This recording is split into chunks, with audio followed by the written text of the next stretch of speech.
Hello everyone, welcome back to this channel.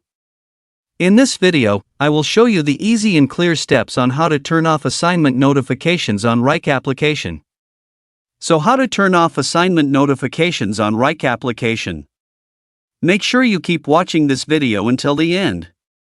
Let's get started right away. Firstly, open the Wrike app on your Android device. This is the initial screen of the Wrike app. Next, tap the three-line icon at the bottom right. Tap New Settings. Tap Push Notifications. Tap Manage Inbox Notifications. And tap Assignment. So that's it, tutorial how to turn off assignment notifications on Wrike application. Thank you for watching. I hope this video was helpful. See you in the next video.